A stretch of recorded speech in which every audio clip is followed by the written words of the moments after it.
അസ്സലാമു അലൈക്കും വറഹ്മത്തുള്ളാഹി തആല വബറകാതുഹു. ഉസ്താദിൻ്റെ പള്ളിയും മദ്രസയുമുള്ള ആ സ്ഥലത്തേക്ക് പോകുന്നതിൻ്റെ തലേ ദിവസം നൂർ ഫാത്തിമ ഉസ്താദിനോട് പറഞ്ഞു, നാഫിക്ക, എനിക്ക് എന്താണെന്നറിയില്ല, മമ്മയെയും പപ്പയെയും കാണാൻ ഒരുപാട് കൊതിയുണ്ട്. ഒരുപാട് ദിവസമായില്ലേ കണ്ടിട്ട്. അന്ന് നാഫിക്ക ഹജ്ജിന് പോയ സമയത്ത് കണ്ടതായിരുന്നു. പിന്നെ എനിക്ക് സത്യം പറഞ്ഞാൽ വല്ലാതെ അങ്ങ് കൊതിയാവാണ്. ഇനിയിപ്പോൾ ഒരു പക്ഷേ കുറച്ച് കഴിഞ്ഞാൽ അറബി ഉമ്മ ഇങ്ങോട്ട് വന്ന് എന്നെ കൊണ്ടുപോകും. അപ്പോൾ പിന്നെ നൂർ ഫാത്തിമയുടെ ആ ഒരു ആവശ്യം ഉസ്താദിനെ ശരിക്കും മനസ്സിൽ കൊണ്ടു. അതെ, ശരിയാണ്, ഗർഭിണിയായ ഒരു പെണ്ണാണ്. എന്തെങ്കിലും ആഗ്രഹങ്ങൾ പറഞ്ഞാൽ സാധിപ്പിച്ചു കൊടുക്കാഞ്ഞാൽ അതൊരു പ്രയാസമായിരിക്കും. പ്രത്യേകിച്ച് നൊന്ത് പ്രസവിച്ച തൻ്റെ മാതാവിനെയും തനിക്ക് ജന്മമേകിയ തൻ്റെ പിതാവിനെയും കാണാനാണ് നൂർ ഫാത്തിമ ആഗ്രഹിക്കുന്നത്. അത് എന്തൊക്കെ തന്നെയായാലും സാധിപ്പിച്ചു കൊടുത്താലാണ് അവളുടെ മനസ്സ് സന്തോഷിക്കുള്ളൂ. ഉസ്താദ് പറഞ്ഞു, പെണ്ണെ, ഇൻഷാ അല്ലാ അതിനൊക്കെ നമുക്ക് വഴിയുണ്ടാക്കാം.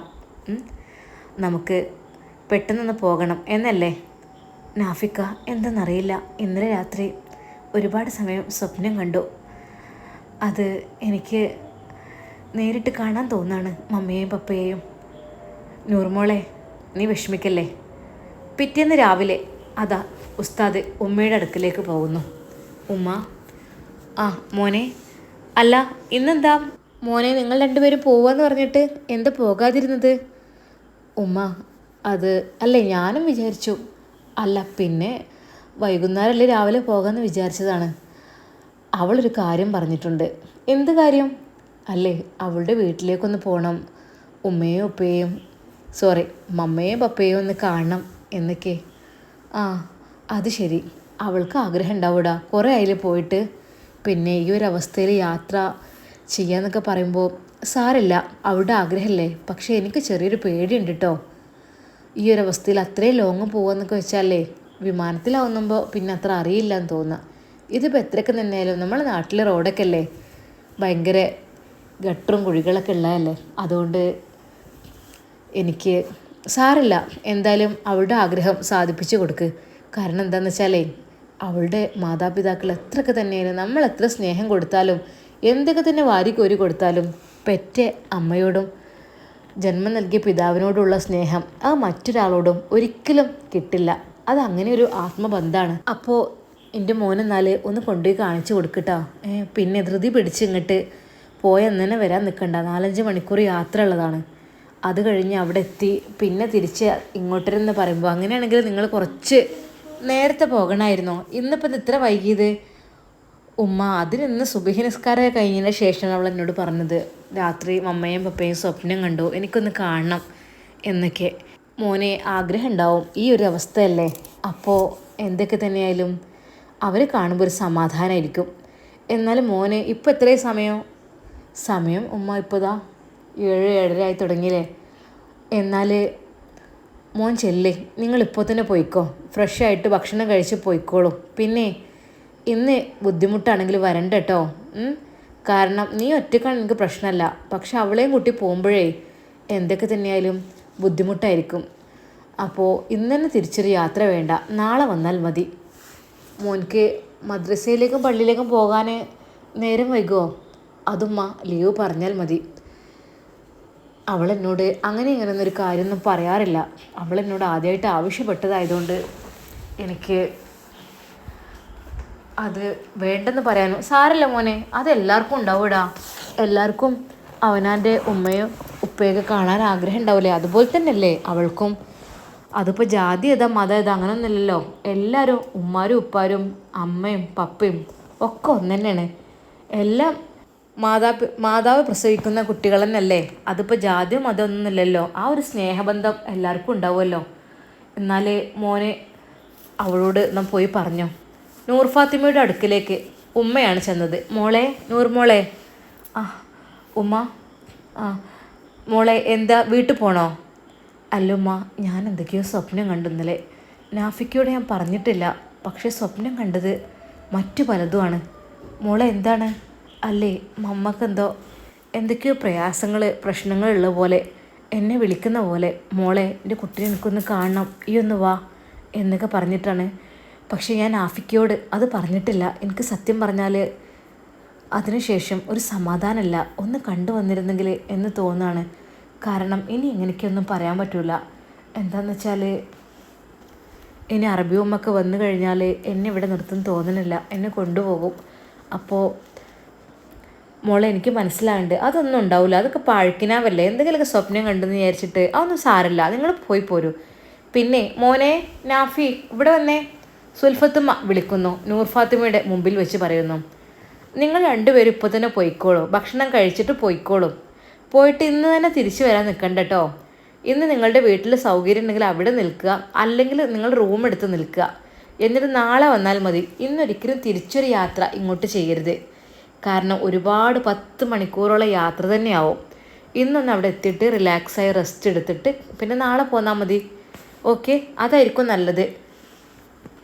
നമ്മളാണെങ്കിൽ ചെക്കപ്പും കാര്യങ്ങളും ഒന്നും ചെയ്യാത്തതാണ്. ഒരിക്കൽ അങ്ങനെ ഹോസ്പിറ്റലിൽ പോയി അവരങ്ങനെ കുഞ്ഞിനെ ഒഴിവാക്കണം അങ്ങനെ ഇങ്ങനെയൊക്കെ പറഞ്ഞു, പിന്നെ പോയിട്ടുമില്ല.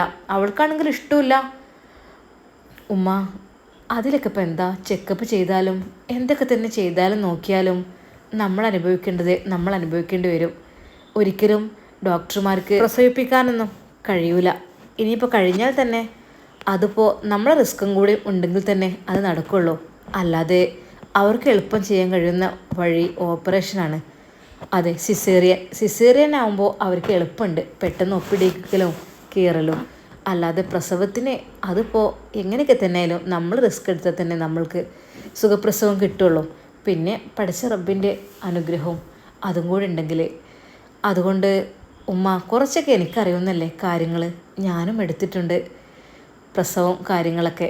അതായത് ഞങ്ങളെ പഠിക്കുന്ന ഒരു ടൈമിന് നഴ്സുമാർക്ക് പ്രത്യേകമായിട്ട് അങ്ങനത്തതൊക്കെ ചെയ്യാനുണ്ടാവും. കുഞ്ഞുങ്ങളെ എടുക്കുന്ന രീതിയും പിടിക്കുന്ന രീതിയും എല്ലാം പഠിച്ചിട്ടുണ്ട്.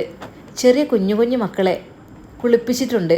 അതായത് പ്രസവിച്ച ഉടനെ ഒരു കുഞ്ഞിനെ ഏത് രീതിയിൽ കെയർ ചെയ്യാം എന്നുള്ള രീതിയിൽ ഒക്കെ ഞങ്ങൾ പഠിച്ചിട്ടുണ്ട്. അതിനുവേണ്ടി തമിഴ്നാട്ടിലൂടെ പ്രസവിച്ച കുഞ്ഞുങ്ങളെ തേടി ഞങ്ങൾക്കൊരു നടപ്പുണ്ട്, അത് ട്രെയിനിങ് ആയിട്ട്. ആ ട്രെയിനിങ്ങിൽ അതെല്ലാം പെടും. കുഞ്ഞു മക്കളെ ഏത് രീതിയിൽ കെയർ ചെയ്യാം എന്നതിൻ്റെ കാര്യങ്ങൾ അതൊക്കെ ഞങ്ങൾക്ക് പഠനത്തിൻ്റെ ഭാഗമായിട്ട് തന്നെ. ഉമ്മ എനിക്ക് കുറച്ചൊക്കെ അറിയാം ഇതിനെക്കുറിച്ച്. ഇനി പ്രശ്നങ്ങളും കാര്യങ്ങളും ഉണ്ടെങ്കിൽ തന്നെ അത് എങ്ങനെ ചെയ്യണമെന്നും അതും എനിക്കറിയാം. മോളെ അത് നിൻ്റെതല്ലേ ഇപ്പോൾ പ്രസവം പ്രഗ്നൻ്റ്, അത് മറ്റൊരാളുടെ ചെയ്യാമെന്നല്ലേ നീ പറയുന്നത്? ആണമ്മ, ശരിയാണ്, എൻ്റെതല്ല മറ്റൊരാളുടെ തന്നെ. പക്ഷേ എങ്കിലും ഇപ്പോൾ കുഴപ്പമൊന്നുമില്ലല്ലോ. കുഴപ്പമാകുമ്പോൾ അങ്ങനെ എന്ത് ഉണ്ടാകുകയാണെങ്കിൽ അതിനുള്ള വഴി കണ്ടുപിടിക്കാം. ഇപ്പോൾ യാതൊരു രീതിയിലുള്ള പ്രയാസമില്ല. അതുകൊണ്ട് ഇപ്പോൾ ഹോസ്പിറ്റലിലേക്കൊന്നും പോകേണ്ട ആവശ്യമില്ല. മോളെ നിൻ്റെ വിശ്വാസം നിന്നെ രക്ഷിക്കട്ടെ. എൻ്റെ നാഫിമോനൊക്കെ പ്രസവിച്ചത് ഞാൻ വീട്ടിൽ നിന്ന് തന്നെയായിരുന്നു. അതെ, അന്നിപ്പോൾ ഇവിടെയുള്ള ഒസാത്തികൾ വരും, അവരൊന്ന് പരിശോധിച്ച് നോക്കും. കുട്ടി ഇറങ്ങിയിട്ടുണ്ടെങ്കിലും ഒക്കെ ഒന്ന് കാര്യങ്ങൾ പറയും. പിന്നെ ഇറങ്ങിയിട്ടില്ലെങ്കിൽ നടക്കാനോ അങ്ങനെ എന്തൊക്കെ പറയും. അങ്ങനെയൊക്കെ തന്നെ. ആദ്യം എന്ന് വെച്ചാൽ 2-3 ദിവസമൊക്കെ വെയിറ്റ് ചെയ്ത് നിന്ന പ്രസവവേദന വരെ ഉണ്ടായിരുന്നു. ഇപ്പോൾ പിന്നെ അങ്ങനെയൊന്നുമില്ല. പെട്ടെന്ന് കുറച്ച് കഴിഞ്ഞാൽ ഓപ്പറേഷൻ ചെയ്യും, കുട്ടീനെ എടുക്കും. കുട്ടിക്ക് എന്തെങ്കിലും പറ്റുന്നൊക്കെ വിചാരിച്ചിട്ട് അതൊക്കെ ആയിരിക്കും. ഉമ്മ നമുക്ക് ദുനിയാവിലേക്കുള്ള കുഞ്ഞാണെങ്കിൽ അള്ളാഹു സുബ്ഹാനഹു വ തആല ഈ ദുനിയാവിലേക്ക് കുഞ്ഞിനെ ഇറക്കാൻ വിചാരിച്ചിട്ടുണ്ടെങ്കിൽ അത് ജീവനോടെ ഉണ്ടാകും. അതല്ല പടച്ച റബ്ബ്. ഹേയ് മോളെ അങ്ങനെയൊന്നും പറയല്ലേ, എനിക്ക് കേട്ടിട്ട് തന്നെ പേടിയാവുന്നു. നമ്മളെ കുഞ്ഞിനൊന്നും പറ്റില്ല, പഠിച്ചവനല്ലേ വലുത്. സത്യം പറഞ്ഞാൽ ആ നൂർ ഫാത്തിമയുടെ ആ വാക്ക് കേട്ടപ്പോൾ നാഫിൽ ഉസ്താദിനും ഭയമായി. നൂർ നീ എന്തേ പറയുന്നത്? അങ്ങനെയൊന്നും പറയല്ലേ. ഇല്ല നാഫിക്ക, നമ്മളെപ്പോഴും മരണം മുൻകൂട്ടി കാണണം എന്നാണല്ലോ. അത് ഒരു പക്ഷേ പ്രസവത്തിൽ മരിക്കുന്ന ഉമ്മമാരുണ്ട്. ആ കുഞ്ഞിനെ ബാക്കിയാക്കിയിട്ട് ആ അമ്മ അള്ളാഹുവിലേക്ക് യാത്രയാകും. ആ ഒരു പ്രസവത്തിൽ മരണപ്പെട്ടാലുള്ള കൂലി അത് ഷഹീദിൻ്റെ കൂലിയാണെന്നാണല്ലോ എൻ്റെ ഉസ്താദ് എന്നെ പഠിപ്പിച്ചത് അല്ലേ. അതങ്ങനെയൊക്കെ തന്നെയാണ്. പക്ഷേ ഹേയ് എന്തൊക്കെയാണ് പറയുന്നത്? അങ്ങനെ പറയല്ലേ, നീ ടെൻഷനാക്കല്ലേ. അല്ല നാഫിക്ക, നമ്മളെപ്പോഴും മുൻകരുതലെടുക്കുന്നത് നല്ലതാണ്. ഇനിയിപ്പോൾ 6, 7, 8, 9 അങ്ങനെ 2-3 മാസം കൂടി ആയിക്കഴിഞ്ഞാൽ ഡെലിവറി ആകുന്ന സമയത്ത് പടച്ച റബ്ബ് എങ്ങനെയാണ് വിധിച്ചിട്ടുള്ളത് എന്നൊന്നും പറയാൻ കഴിയില്ല. ഉമ്മ, നാഫിക്ക, എൻ്റെ ഫ്രണ്ട് വിളിച്ചിരുന്നു. അതെ, അവൾ വളരെയധികം വിഷമത്തോടു കൂടിയാണ് വിളിച്ചത്. അതായത് അവളുടെ ഫ്രണ്ട് മൂന്നാമത്തെ പ്രസവമായിരുന്നത്രേ. ആ ഒരു പ്രസവത്തിലെ ആദ്യമേ കുഞ്ഞിൻ്റെ അനക്കം നഷ്ടപ്പെട്ടു എന്ന് പറഞ്ഞു. അവരാകെ ടെൻഷനായി നിൽക്കുകയായിരുന്നു. പക്ഷേ അതിനിടക്ക് അതുകൂടി സംഭവിച്ചു. എന്ത്? അതെ, ആ ഉമ്മയും അള്ളാഹുവിൻ്റെ അടുക്കലേക്ക് യാത്രയായി. ഇന്നാലില്ല. മോളെ, സത്യം പറഞ്ഞ് എനിക്ക് പേടിയാവുന്നു ഇതൊക്കെ കേട്ടിട്ട്. ഉമ്മ എന്തിനു പേടിക്കണം? ആ ഉമ്മ രക്ഷപ്പെട്ടു. ആ ഉമ്മക്ക് ഷഹീദിൻ്റെ കൂലിയാണ്. ആ കുഞ്ഞും രക്ഷപ്പെട്ടു. അത് നേരെ സ്വർഗത്തിലേക്കാണ്. പക്ഷേ മറ്റു 2 കുഞ്ഞുങ്ങൾ, അവർക്ക് ആ ഒരു വേദന സഹിക്കാൻ കഴിയില്ല. ഞങ്ങളുടെ പ്രിയപ്പെട്ട ഉമ്മ നഷ്ടപ്പെട്ട ആ ഒരു വേദന. പാവം, അവളുടെ ഹസ്ബൻഡ് ഗൾഫിലായിരുന്നു. സന്തോഷ വാർത്ത കേൾക്കാൻ വേണ്ടി കൊതിച്ചതാണ് അവർ. ഞങ്ങൾക്കൊരു പ്രിയപ്പെട്ട മൂന്നാമതായി ഒരു കുഞ്ഞിനെ കൂടി വരുന്നുണ്ട് എന്നറിഞ്ഞ് ഒരുപാട് സന്തോഷത്തോടെ കാത്തിരിക്കുകയാണ്. അപ്പോഴാണ് ഈ ഒരു വാർത്ത കേട്ടത്. ഹൃദയം പൊട്ടിക്കൊണ്ട് ആ ഭർത്താവ് നാട്ടിലേക്ക് അപ്പോൾ തന്നെ യാത്ര തിരിച്ചു. തൻ്റെ പൊന്നു മക്കളെ, മൂത്ത 2 കുട്ടികളെയും കെട്ടിപ്പിടിച്ചുകൊണ്ട് കരഞ്ഞു. അതെ, തൻ്റെ ജീവനറ്റ ഭാര്യയും തൻ്റെ കുഞ്ഞും അതാ അള്ളാഹുവിൻ്റെ അടുക്കലേക്ക് യാത്രയായി കിടക്കുന്ന ആ രംഗമാണ് അവൻ കണ്ടത്. ഉമ്മ, ഇതൊക്കെ ദുനിയാവിലൊരു പരീക്ഷണങ്ങളാണല്ലേ? നാഫി ഉസ്താദിൻ്റെ കണ്ണും ഉമ്മയുടെ കണ്ണുകളും നിറഞ്ഞൊഴുകിയിരുന്നു. നൂർ ഫാത്തിമ, എൻ്റെ പെണ്ണെ, ഇങ്ങനെയൊന്നും നീ പറയല്ലേ. മോളെ, എനിക്കിടി സഹിക്കാൻ കഴിയുന്നില്ല. പാവം അവരില്ലേ. ഉമ്മ എന്ത് ചെയ്യുക? നമ്മൾ ഏത് സമയവും മരണത്തെ മുൻകൂട്ടി കണ്ടുകൊണ്ടിരിക്കണം. നമ്മൾ വിചാരിക്കണേ ഏതൊരവസ്ഥയിൽ, ഈ ഒരു അവസ്ഥയിൽ നമുക്കൊരു കുഴപ്പമില്ല, നോ പ്രോബ്ലം. ഈ ഒരു അവസ്ഥയിൽ അള്ളാഹു നമ്മുടെ മരണം കണക്കാക്കിയിട്ടുണ്ടാവും. അതെ, ആ സമയമായാൽ പിന്നെ ഒരു ശ്വാസം പോലും നീട്ടിക്കിട്ടില്ല എന്നാണല്ലോ. ആ സമയമായാൽ പിന്നെ ശരീരത്തിൽ നിന്ന് റൂഹ് അകന്നു പോകും. റൂഹ് അകന്നു പോകുമ്പോൾ ശരീരത്തിന് ഭയങ്കര വേദനയാണത്രേ. അകലുന്ന സമയത്ത് പറയുമത്രേ, റൂഹേ, നീ എന്നിൽ നിന്ന് അകലുമ്പോൾ ഞാൻ വല്ലാതെ വേദനിക്കുന്നുണ്ടോ? അതെന്തൊക്കെ തന്നെയായാലും, എന്തൊരു സംഭവം ഒട്ടിച്ചേർന്ന് കിടക്കുകയാണെങ്കിലും ആ ഒരു സ്നേഹബന്ധം അത് മുറിച്ചു മാറ്റുമ്പോൾ വല്ലാത്ത വേദനയായിരിക്കുമല്ലോ. അതുപോലെ തന്നെ നമ്മുടെ ശരീരത്തിൽ നിന്ന് റൂഹ് വേർപ്പെടുമ്പോൾ അത് വല്ലാത്തൊരു വേദനയായിരിക്കും. കാരണം അത്രയും കാലം ഒരുമിച്ച് ജീവിച്ചതല്ലേ, ഒരേ ശരീരമായി, ഒരേ ഹൃദയമായി. അതെ, അവനിൽ അലിഞ്ഞു ചേർന്നുകൊണ്ട്. നൂർ ഫാത്തിമ, ഈ ഒരു സമയത്ത് നീ ഇതൊക്കെ പറയുമ്പോൾ എൻ്റെ മനസ്സ് വല്ലാതെ വേദനിക്കുന്നു. മോളെ, മതി പറഞ്ഞത്. അങ്ങനെയൊന്നും പറയല്ലേ നീയെ. ഉമ്മ, ഒന്നും ഉണ്ടായിട്ടില്ല, ഞാൻ പറഞ്ഞു എന്ന് മാത്രം. നമ്മളെന്ന് പറഞ്ഞാൽ പഠിച്ചവൻ വിളിച്ചാൽ പോകേണ്ടവരല്ലേ. അതുകൊണ്ട് ഏത് സമയവും ഈമാൻ ഉറപ്പിച്ച് നിൽക്കുക എന്നുള്ളത് നമ്മളെ ബാധ്യതയാണ്. അങ്ങനെ ആയിക്കഴിഞ്ഞാൽ നമ്മൾ രക്ഷപ്പെട്ടു. അതല്ല, ഈമാനില്ലാത്ത മരണമായാൽ പിന്നെന്താ? ആദ്യ ഭാഗം രക്ഷപ്പെട്ടാൽ, അതെ, മരണസമയം ഹൈറായി കിട്ടിയാൽ ബാക്കിയുള്ള എല്ലാ സ്ഥലവും ഈസിയാണ്. അല്ലാഹു സുബ്ഹാനഹു വ തആല നമ്മളെല്ലാവരെയും ആഖിബത്ത് നന്നാക്കി തരട്ടെ. അങ്ങനെ രക്ഷപ്പെട്ടു. ഉസ്താദേ, നിങ്ങൾ പറയാറില്ലേ നമ്മളെപ്പോഴും ആഖിബത്ത് നന്നാകാൻ വേണ്ടി പ്രാർത്ഥിക്കണം എന്നുള്ളത്? അതായി കഴിഞ്ഞാൽ നമ്മൾ രക്ഷപ്പെട്ടു. ആ മരണസമയം നല്ല രീതിയിലായാൽ, നമ്മൾ ഷഹാദത്ത് കലിമ ചൊല്ലിക്കൊണ്ട് മരിച്ചാൽ, ലാ ഇലാഹ ഇല്ലല്ലാ എന്ന കലിമത്ത് തൗഹീദ് ഉച്ചരിച്ച് മരിച്ചാൽ നമ്മൾ രക്ഷപ്പെട്ടു. നമ്മൾക്കെല്ലാവർക്കും അതിനുള്ള ഭാഗ്യം അള്ളാഹു നൽകട്ടെ. ആമീൻ. നൂർ ഫാത്തിമയുടെ ആ ഒരു വാക്കുകൾ കേട്ട് സത്യം പറഞ്ഞാൽ ഉസ്താദും ഉമ്മയും ശരിക്കും തരിച്ചുപോയി. ക്രിസ്തീയ മതത്തിൽ നിന്ന് ഇസ്ലാമിലേക്ക് വന്ന പെണ്ണിൻ്റെ കരുത്തുറ്റ വാക്കുകൾ. അവൾ എത്രമാത്രം ഈമാനുള്ള പെൺകുട്ടിയാണ്. അള്ളാഹുവേ, എങ്ങനെയാണ് ഇവൾക്ക് നീ ഇത്ര ഈമാൻ നൽകിയത് എന്ന് വരെ അവർ അത്ഭുതപ്പെട്ടു.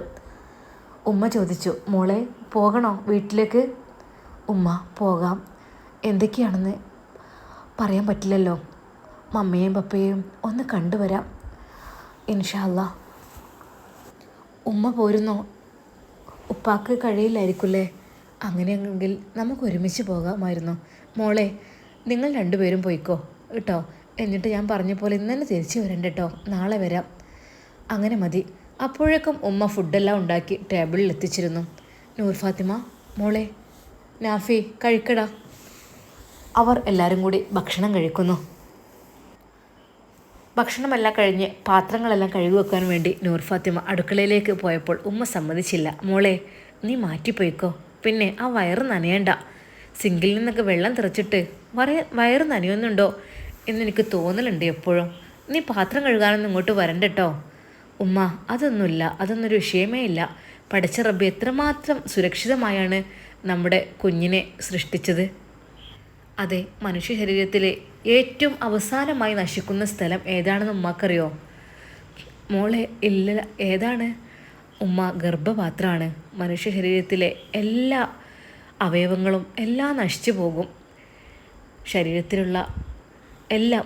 പക്ഷേ ഗർഭപാത്രം എന്ന് പറഞ്ഞ ആ ഒരു ഏറ്റവും സുരക്ഷിതമായതാണത്രേ ഏറ്റവും അവസാനമായി ദ്രവിച്ചു പോയി ഇല്ലാതാവുക. ബാക്കിയെല്ലാം ആദ്യമാദ്യം പോകുമത്രേ.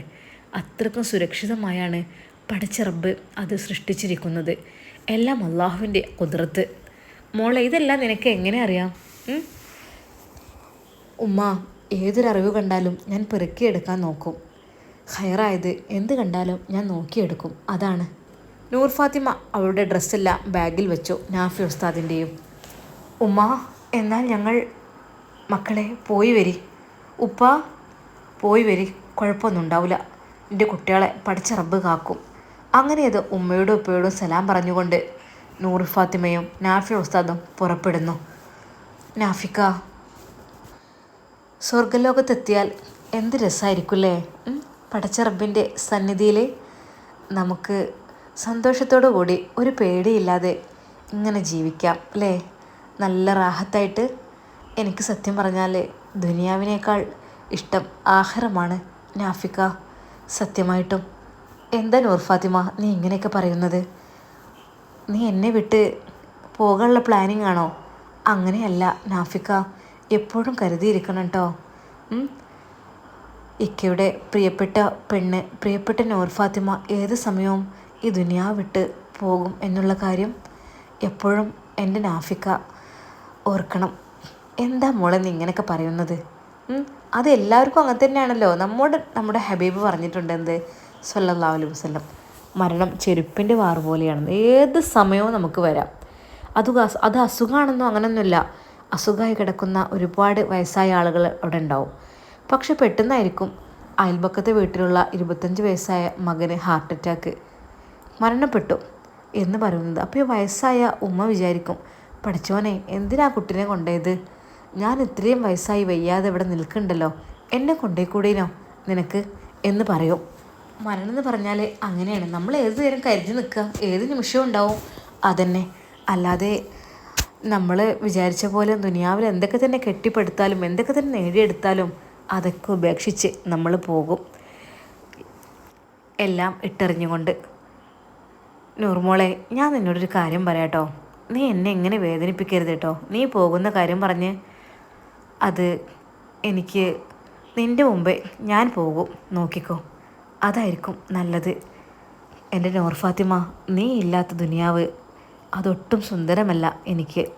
എനിക്കെൻ്റെ ജീവിതത്തിൽ നീ മാത്രമേ ഉള്ളൂ എന്നെ സന്തോഷിപ്പിക്കാനും എന്നെ സ്നേഹിക്കാനുമായിട്ട് ഒരു പെണ്ണ്. കാരണം എനിക്ക് നീ ഇല്ലാത്ത ജീവിതം സത്യം പറഞ്ഞാൽ ആലോചിക്കാൻ കൂടി കഴിയുന്നില്ല നാഫിക്ക. എനിക്കും അങ്ങനെ തന്നെയാണ്. അതുകൊണ്ട് ഞാനായിരിക്കും നിങ്ങളെക്കാൾ ഫസ്റ്റ്. പിന്നെ നാഫിക്ക, ഒരു കാര്യമുണ്ട് കേട്ടോ. എന്താടി? ഒരു ഭാര്യ മരിച്ചു കിടക്കുമ്പോഴേ അവരെ മയ്യത്ത് കണ്ടുകൊണ്ട് ആ ഒരു ഭർത്താവ് കരയുകയാണെങ്കിൽ ആ ഒരു കണ്ണുനീര് ആ ഒരു ഭാര്യയുടെ മയ്യത്തിൻ്റെ മുകളിലേക്ക് ഉറ്റി വീഴുകയാണെങ്കിൽ ആ പെണ്ണിന് സ്വർഗ്ഗമാണെന്നാണ്. ഞാൻ മരണപ്പെട്ടാൽ എൻ്റെ നാഫിക്ക കരയൂലേ? നൂർ ഫാത്തിമ പ്ലീസ്, സോറി, ഇതിനെക്കുറിച്ച് സംസാരിക്കാൻ ഞാനില്ല കേട്ടോ. ഇപ്പം തൽക്കാലം ഞാനില്ല, അത് പിന്നെ നമുക്ക് സംസാരിക്കാം. ഇപ്പോഴേ അതിനെക്കുറിച്ച് സംസാരിക്കേ വേണ്ട. നമ്മൾക്കിടയിൽ ഒരു കുഞ്ഞ് വരാനുണ്ട്. അവർ ഇങ്ങോട്ട് വന്നോട്ടെ. വന്നിട്ട് ഇൻഷാ അല്ലാ അവർ നമുക്ക് നല്ലൊരു ജീവിതം കൊടുത്ത് നല്ലൊരു സ്വാലിഹായ കുട്ടിയാക്കണം. നമുക്ക് വേണ്ടി പ്രാർത്ഥിക്കണ ഒരു കുഞ്ഞ്. നാഫിക്ക, നിങ്ങൾക്ക് ആണാണോ പെണ്ണാണോ വേണ്ടത്? ഹേയ്, അങ്ങനെയൊന്നുമില്ല. പെൺകുട്ടികളായാലും സന്തോഷം, ആൺകുട്ടിയായാലും സന്തോഷം, എല്ലാം പഠിച്ച റബ്ബ് തരുന്നതല്ലേ. പെൺകുട്ടിയാകുമ്പോൾ കുറച്ചുകൂടി ബർക്കത്ത് നമുക്ക് പഠിച്ച റബ്ബ് നൽകും. ഉമ്മ എപ്പോഴും പറയും നൂറുമോൾ വന്നതിന് ശേഷം നമ്മുടെ വീട്ടിലൊരു ഐശ്വര്യമാണെന്ന്. അതങ്ങനെയുണ്ടോ? ആ, അതങ്ങനെയൊക്കെ തന്നെയാണേ. അപ്പോൾ അള്ളാഹു എന്താ നൽകുന്നത്? നമ്മുടെ മുത്ത് ഹബീബ് സല്ലല്ലാഹു അലൈഹി വസല്ലമക്കും ഒരുപാട് പെൺകുട്ടികളായിരുന്നല്ലോ ഉണ്ടായിരുന്നു, ആൺകുട്ടികളുണ്ടായിരുന്നു. പക്ഷേ അവരൊക്കെ മരിച്ചുപോയി. സത്യം പറഞ്ഞാൽ ആ കുഞ്ഞിനെ മറവ് ചെയ്യുന്ന സമയത്ത് ഹബീബിൻ്റെ സങ്കടം കൊണ്ട് ആ കണ്ണ് നിറഞ്ഞൊഴുകുന്ന ആ രംഗങ്ങൾ, എത്രയോ ത്യാഗങ്ങൾ സഹിച്ചതാണ് നമ്മുടെ മഹാത്മാക്കളൊക്കെ. പിന്നെ നമുക്കെന്താ അല്ലേ സഹിക്കണിന്? അങ്ങനെ ഹബീബ് ഒരുപാട് കരഞ്ഞിട്ടുണ്ടല്ലോ.